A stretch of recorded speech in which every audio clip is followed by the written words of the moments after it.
အားလုံးပဲမင်္ဂလာပါပြန်လဲကြိုဆိုလိုက်ပါတယ်ကျွန်တော်ဒီနေ့မှာတော့တစ်ပတ်ကို2ရက်ပဲတက်ရပြီးတော့4နှစ်ကျောင်းမဟုတ်ဘဲနဲ့ဒီ2နှစ်ကျောင်းတက်မယ်4နှစ်အထိလဲ transfer ပြန်လုပ်လို့ရတဲ့ဒီ business major နဲ့ပတ်သက်တဲ့အကြောင်းတစ်ခုမိတ်ဆက်ပေးမှာဖြစ်ပါတယ်ကျွန်တော်ဒီဂျန်ဂန် University မှာကျွန်တော်တို့business major ရှိတယ်ပေါ့ဒီအကြောင်းရဲ့ major နည်းနည်းထူးခြားတယ်ကျွန်တော်အဲ့အကြောင်းမိတ်ဆက်ပေးတာဖြစ်တယ်အဲ့တော့ကျွန်တော် agency ကနေလည်း free app ပေးနေတယ်ပေါ့နော်အဓိကသူကဘယ်လိုထူးခြားတာလဲဆိုလို့ရှိရင်ပုံမှန်အဖြစ်ကျွန်တော်တို့ business major လိုမျိုးဒါတွေက4နှစ်တက်ရင်တော့ကောင်းတယ်ဒါပေမဲ့ပြဿနာပေါ့နော်ကိုကတစ်ပတ်ကိုရက်တွေအများကြီးလဲကြောင်းမတက်ချင်ဘူးတစ်ပတ်ကို2ရက်လောက်ပဲတက်ရမယ်နောက်ပြီးလို့ရှိရင်အများကြီးပတ်စံနဲ့မသုံးချင်ဘူးဒီလိုအခြေအနေတွေမှာဆိုလို့ရှိရင်ကျွန်တော်တို့ဒီဂျန်ဂန် University ကရွေးချယ်စရာကောင်းတဲ့ major တစ်ခုဖြစ်တဲ့ဒီ business major ကိုကျွန်တော်မိတ်ဆက်ပေးမယ်ပေါ့နော်သူကဘာကြောင့်ထူးခြားတာလဲဆိုလို့ရှိရင်ကျွန်တော်ဒီ major ကိုသင်နေတဲ့ဆရာတွေနဲ့စကားပြောဘူးတယ်ပေါ့နော်ကျွန်တော်တို့ဆွေးနွေးဘူးတယ်အဲ့တော့ဒီထဲမှာဘယ်လိုဆရာတွေပါတာလဲဆိုတော့ကျွန်တော်တို့လက်ရှိကိုရီးယားမှာပေါ့နော် SME scanner တွေဒီ startup scanner တွေenterprise တွေနဲ့ပတ်သက်ပြီးတော့မှလုပ်ပေးနေတဲ့ကိုကြီးဆောင်ရွက်ပေးနေတဲ့ဝန်ဆောင်မှုပေးနေတဲ့အဖွဲ့အစည်းတွေရှိရပေါ့နော်အဲ့ဒီအဖွဲ့အစည်းကဘယ်လိုမျိုးလဲဆိုလို့ရှိရင်ကျွန်တော်တို့နိုင်ငံတော်အဆင့်အထိပေါက်ရောက်တယ်အဲ့ဒီဆရာကလည်းပဲသူကအဲ့ဒီအဖွဲ့မှာဥက္ကဋ္ဌဖြစ်တယ်နာယကဖြစ်တယ်အဲ့တော့ तू ကဒီအဖွဲ့နဲ့ပတ်သက်တဲ့ကိစ္စတွေပါဆိုလို့ရှိရင်လွတ်တော်တွေပါတွေတဲ့အထိသွားပြီးတော့ဆွေးနွေးရတာမျိုးအကြံဉာဏ်ပေးရတာမျိုးအစိုးရနဲ့ပူးပေါင်းဆောင်ရွက်ရတာမျိုးတွေရှိတယ်အဲ့တော့ပြောချင်တာကသူ့ရဲ့ network ကအကျယ်ကြီးပဲအဲ့တော့ကိုရီးယားရဲ့ enterprise network တစ်ခုလုံးသူ့စီမှာရှိတယ်ကုမ္ပဏီအကြီးတွေပဲဖြစ်ဖြစ်ကုမ္ပဏီအသေးတွေပဲဖြစ်ဖြစ်သူ့ network မှာရှိတယ်အဲ့တော့ तू ကကျွန်တော်တို့စာပြီးမိတ်ဆက်ပေးတာဘယ်လိုလဲဆိုလို့ရှိရင်ကိုတိုင်း business တစ်ခုစတင်ကျင်တာပဲဖြစ်ဖြစ်ပေါ့နော်ကိုရဲ့နိုင်ငံမှာပဲဖြစ်ဖြစ်ဒီကိုရီးယားမှာပဲဖြစ်ဖြစ်စတင်ကျင်တဲ့အချိန်မျိုးမှာပဲဖြစ်ဖြစ်အထူးသဖြင့်ကိုရီးယားမှာဆိုပိုအဆင်ပြေတာပေါ့နော်အဲ့ဒီအချိန်အနေနဲ့မဟုတ်ဘူးကိုက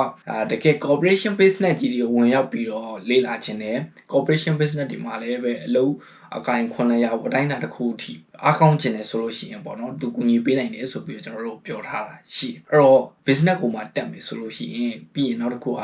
တခါလေ4နှစ်ကျောင်းလည်းမတက်ဘူးဆိုလို့ရှိရင်ဒီကျောင်းမှာဒီဆရာကြီးနဲ့ဒီ option တစ်ခုအနေနဲ့ကျွန်တော်အနေနဲ့အကြံပေးခြင်းတယ်ပေါ့နော်အခုနောက်လိုပဲကျွန်တော်တို့ဒီအဖွဲ့တွေမှာသူဥဆောင်ပြီးဥက္ကဋ္ဌလေးဖြစ်တဲ့အလျောက်သူတို့ဆွဲထားတဲ့ module ကကျွန်တော်လေ့လာကြည့်လိုက်တဲ့အချိန်မှာလက်ရှိ business ဒီရေးစည်းကြောင်းနဲ့လုံးဝအဆင်ပြေတယ် asset တွေ business major တစ်ခု curriculum တစ်ခုဆိုတာကျွန်တော်တွေ့ရတယ်သူကအဓိကဘာတွေကိုဆွဲထားလဲဆိုလို့ရှိရင်ကျွန်တော်တို့ဒီ enterprise တွေဒီ entrepreneur လုပ်ချင်တဲ့သူတွေ startup စချင်တဲ့သူတွေအဲ့ထက်ပိုပြီးတော့ကျွန်တော်တို့ corporation business တစ်ခုကိုကောင်းကောင်းဘယ်လိုလဲပတ်တာလဲပေါ့နော်ဘယ်လိုလုပ်ရမှာလဲ finance တွေနဲ့ပတ်သက်ပြီးတော့ဘယ်လိုကင်တွေးတာလဲအစရှိတဲ့ဒီဘိုင်းတွေလည်းပါတယ်လို့အရေးကြီးဆုံ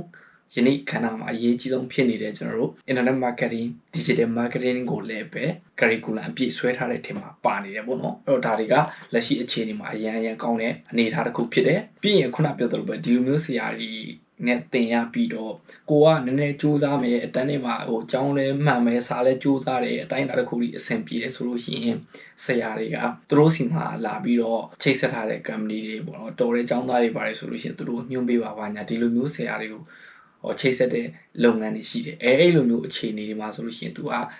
အလုပ်ကိုင်ခွင့်လဲကိုကဒါလင်စူးစမ်းမယ်ဆိုရင် तू ချိတ်ဆက်ပေးနိုင်တဲ့ network ရှိတယ်မဟုတ်ဘူးကျွန်တော်က Starbucks ကိုပဲစတင်တာဆိုလို့ရှိရင်လည်းပဲပေါ့နော်သူ့ဘက်ကနေပြီးတော့ကူညီပေးနိုင်တဲ့ network တွေဒီလိုအပ်တဲ့အခြေအနေတွေကိုလမ်းညွှန်ပေးနိုင်တာတွေအများကြီးလုပ်ပေးနိုင်တယ်ပေါ့နော်ဒီလိုမျိုးလေးပြောထားတာမျိုးရှိတယ်ဒါကြောင့်မလို့ဒီအကြောင်းမှာဒီမိကြတော်တော်လေးအဆင်ပြေတဲ့အထင်မှာပါတယ် business ကိုမှစိတ်ဝင်စားတယ်ဆိုရင်ကျွန်တော်အဆင်ပြေတယ်ကိုယ်အလုပ်ငန်းပဲဆက်ပြီးတော့လုံးသူများစီမှာပဲကုမ္ပဏီတွေမှာဝင်ကျင်တာဖြစ်အဆင်ပြေတယ်အဲ့တော့နောက်ထပ်ကောင်းတာတစ်ခုကပါလဲကျွန်တော်တို့ဒီမှာ2နှစ်ပြီးသွားတယ်ဆိုတာနဲ့ကျွန်တော်ကတော့အကြံပေး2နှစ်ပြီးတာနဲ့ရက်မသွားနဲ့သူကဒီဆိုးမှာရှိတဲ့ကျွန်တော်တို့ဒီ4နှစ်ကျောင်းနေနဲ့ချိတ်ဆက်ပေးထားတယ်ရန်ကုန်က2နှစ်ပြီးသွားပြီဆိုလို့ရှိရင်အဲ့ဒီဆိုးမှာရှိတဲ့တက္ကသိုလ်တွေကို ranking ကောင်းတဲ့တက္ကသိုလ်တွေပါတယ်သူကဘာလုပ်လို့ရလဲဆိုလို့ရှိရင် transfer လုပ်ပြီးတော့နောက်ထပ်2နှစ်ဆက်တက်လို့ရတယ်ဒါဒီ implement ကောင်းတဲ့အခွင့်အရေးပါအဲ့တော့ business ကိုမှလည်းတကယ်လေးလာခြင်းနဲ့ဒီလိုမျိုးလဲအချိန်ရန်လဲမပေးခြင်းဘူးအချိန်ပိုင်းလဲလုပ်ခြင်းနဲ့တပတ်ကို2ရက်လောက်လဲတက်ခြင်းနဲ့ဒါပေမဲ့4နှစ်အကြီးလဲတက်ပြီးတော့ bachelor လဲယူခြင်းနဲ့ဆိုလို့ရှိရင်ဒီ major နဲ့ဒီကျောင်းတွေကတော်တော်လေးအဆင်ပြေတဲ့ထင်မှာပါတယ်ကျွန်တော်အနေနဲ့တော့ business ကိုမှရွေးချယ်မယ်ကျောင်းသားတွေအတွက်ဆိုရင်ဒီကျောင်းနဲ့ဒီ major အထူးသဖြင့်ပေါ့နော်ဒီဆရာလေးရှိနေလို့ကျွန်တော်ဒီအကြောင်းကိုညွှန်ပေးချင်တာဖြစ်ပါတယ်စိတ်ဝင်စားတဲ့ကိုကတက်ချင်တယ်ဆိုလို့ရှိရင်ကျွန်တော် agency ကိုဆက်သွယ်ပေးပါကျွန်တော် agency fees free နဲ့ဆောင်ရွက်ပေးနေပါတယ်အားလုံးကျေးဇူးတင်ပါတယ်